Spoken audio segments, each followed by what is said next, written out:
What's going on? It's SFT back again with another video. I want to make a quick one about the Eagles and a lot of the transactions and outgoings that's been going on with the team. What the hell is going on with the Eagles, man? What is going on with the Eagles? Before getting to this video, please subscribe. I'd greatly appreciate it. Like the video too. But let's get into it. What's going on, man? What is going on with the Eagles? Keep your team together. Like most teams that go to Super Bowl, what's your goal right away? Keep your team together. You see the Bills right now, right? They signed everybody that was on their team. Why? They want to keep the roster together.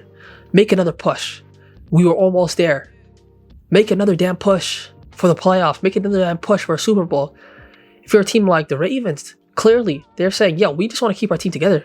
Now, if you're a team like the Lions, last year we had an unfortunate run with the Commanders and we got kicked out of the playoffs, but we want to make a run. We're going to spend money to go out and make a run. They're clearly sending that message, but the Eagles are a little different, man. They've traded guys trying to free up more cap space, yes. But I wasn't a big fan of some of their trades, you know? We got to start off with CJ Gardner getting traded, man. Like, what? Are you serious? CJ Gardner-Johnson? I understand his play hasn't been the best in certain parts of the season. When it comes to safety, when it comes to cornerback, your play isn't measured consistently by how you are throughout the entirety of the season. It's measured by moments. And that's why people remember him and say, oh man, he was garbage. He was missing some tackles here and there, right? He was getting cucked here and there. But overall, throughout the season, I thought he was quite good. He would not have been starting for their team if he wasn't a good player, okay? Especially the defense that good. He would not have been starting for them. He had some really good games overall. And I thought personally, he had a good year. And he deserved to come back. You made a mistake allowing him to walk the year before. And this year, you had retribution for it. You signed him to a really good deal. I thought it was a team-friendly deal, 3-year, 33. Not too much guaranteed, though. I think under 20, around 20 guaranteed. But you allow him to walk for what? Man, you allow him to walk for nothing, man. But you trade him to the Houston Texans, which I think is a really good pickup for the Houston Texans. And what do you expect to do? Like, I don't understand that. You want your young guys to come step up and play? You had that opportunity last year. They weren't good enough, man. Flat out. Like, this is a team where you need to keep certain guys. Certain guys, you need to let them go, okay? Now, I'm going to get to him a little bit later on, but Mekhi Becton, 2-year, $20 million deal with the Chargers. He left. I understand that. You're not going to pay him $10 million a year. He was a guy who was supposed to be just a plug-in. And he was a really good plug-in, man. What can I say? He looked really good throughout the entirety of the season, and he's playing alongside a really good offensive line. So he was just brought in to be a piece of them. He's not brought in to be an elite piece, but a complementary piece in that offensive line. And I thought he played very good, especially in the run. I thought he was quite good. And it's fine that they allowed him to leave. You know, there's nothing they could do about it. They're not going to match the deal. Milton Williams, Patriots, 4-year, $104 million deal. There's no way you're going to reach that, right? But you already have a guy like Jalen Carter to play for your team, you know? You don't need him. You don't need him, man. You'll figure it out, right? And you already have some other pieces that you can potentially get inside the draft to go make up for the absence of Milton Williams. But I think they'll be somewhat fine, especially in their interior. He was a quality piece and an integral piece to their success this season.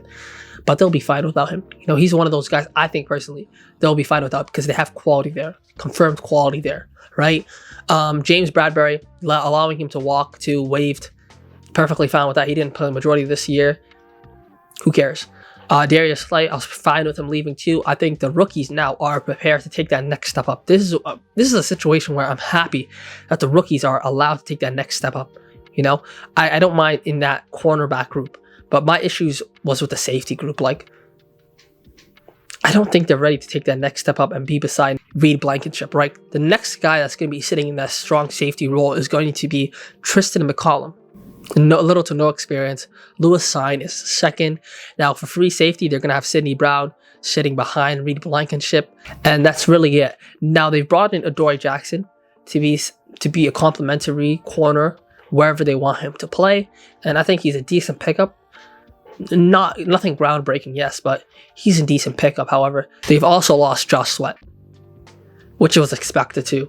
Him and Milton were expected to leave on pretty big contracts. I don't have an issue with them walking and with the contracts they've got. Like, it is what it is. You come from a championship team, you get awarded championship money, right? And lastly, Isaiah Rodgers leaving too. Another defensive player leaving. It is what it is. You can't afford to sign him, right?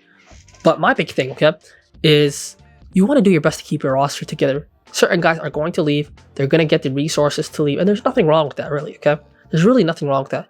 But I had such a big issue with a guy like CJ Gardner-Johnson leaving. The big issue I had last year, right, was mentality. Last year, this Eagles team, especially the second half of last year, their mentality was messed up. And they absolutely crumbled. They had no backbone. This defense was getting ran through.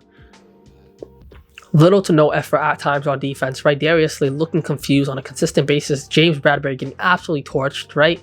And you looked at that secondary and you thought to yourself, this secondary, including Reed Blankenship, is spineless. They're a spineless secondary. They have no fight, no aggression to them, right? No run-stopping ability. Nobody to really rile up this defense, to give them that swagger, you know? We have this false perception as supporters of NFL teams that our players care about winning as much as we do. Like, a lot of these guys, with all due respect to them, yes, they want to win. Yes, they go in to prepare to win. Yes, they want to play for each other, right? But at the end of the day, how much they don't think to themselves, man, this is a life and death situation. Like, I think I stress more about winning games than the coaches stress about winning games, even though it's their livelihood.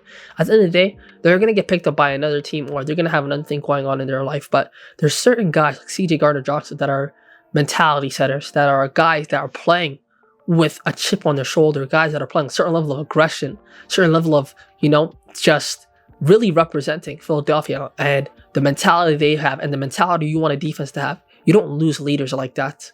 Leaders like that are essential. They give your team some swagger, They give yourself an attitude. And he also matches it with some really good play, with some good tackling here and there, with an interception here and there, with some good pass blocks here and there, right? He's not a bad player. I always hate when all of a sudden fans want to turn against a player, right? When they get traded or something. Oh, whatever, we didn't need him anyways. No, you definitely needed him. The year before, you made the Super Bowl. Last year, you got bounced out. And this year, you finally won a Super Bowl with him. Your most successful years were with him. Your most disappointing year was without him. You probably need him. And not just that, I understand your offensive coordinator leaving to go to the Saints to go be a head coach, yes. But I don't think personally Howie Roseman did enough for this team to keep themselves together, especially for guys like CJ Gardner-Johnson. His contract wasn't even that bad too. I would understand if he had a contract as bad as Bryce Huff, who's barely even a starting edge rusher for their team. Like he gets snaps here and there, but he gets outplayed by Nolan. He definitely gets outplayed by Josh Sweat, right, in the crew. But I would understand a little bit more. But his contract wasn't bad, man. It really wasn't a bad contract. And to just let him go again, it's a damn shame, So you could have got rid of a lot more guys. To me, I know this might be a hot take, but you have two wide receivers that are on $27+ million deals. If you need them to go, they can go. One of them can go. You don't need two elite wide receivers. You can live without one of them, right? And you can invest that money back in your defense.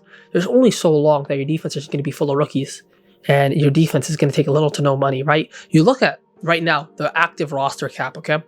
The cap hit Jalen Hurts is going to have is 21 million. AJ Brown 17, Lane Johnson 17, Jordan Mailata 15. So the top four guys right away are what?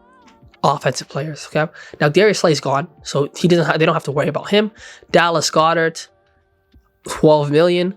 He's gone too. They're trying to trade him. And you have Devontae Smith, another guy on 7 million, right? So we're looking at really the top 7 players, top 6 players just on offense. Other than that, Bryce Huff, the guy who they want to trade and they want to get rid of, he's going to be on 7 million. They're going to get rid of him though. $29 million in dead cap. They're trying to get rid of him. Then you have Saquon Barkley. They actually just re-signed him to a new deal, right? To keep him for an extra 2 years and to adjust that contract. Landon Dickerson, another offensive lineman, huh? And then you have Jalen Carter sitting at 5 million. Cam Jurgens sitting at 5 million. So we're really looking at the top 12. About 10 of them are offensive players. You need to invest in your defense. You need to just find a way to keep your defense together. And especially these guys that are not too expensive, Like, I understand that you re-signed your linebacker, which is a great idea. First team All-Pro, had a great year, yes. But find a way to keep. Just find a way to keep a guy like CJ Gardner-Johnson on your team. And you might have to bite the bullet on offense, yes. But to get rid of a guy like him who wasn't a locker room cancer, who to me at least was one of the more enjoyable defensive players on your team to watch. And to just watch him act out consistently, you know? The swagger he had in post-game interviews. I want to say this too. I want to add this too, to where it's like the end of what I think about him and his trade.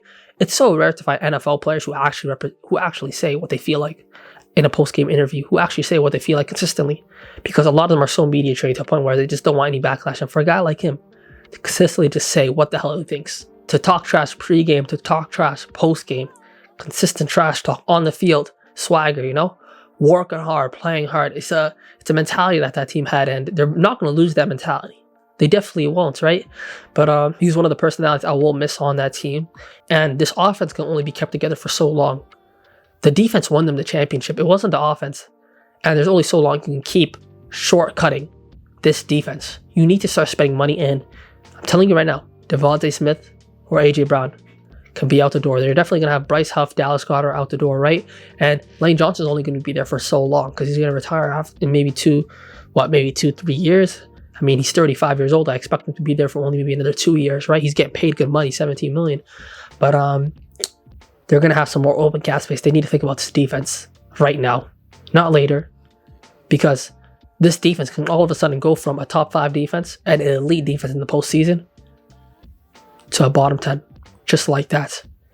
If those rookies do not step up the way you want them to step up, boy, you're in a world of heat, especially in Philadelphia. Like Philadelphia, they have expectations now that they want to be successful next season, and you can't just disappoint them and trade all your key defensive players and have a poor defense. Like, it's not going to happen.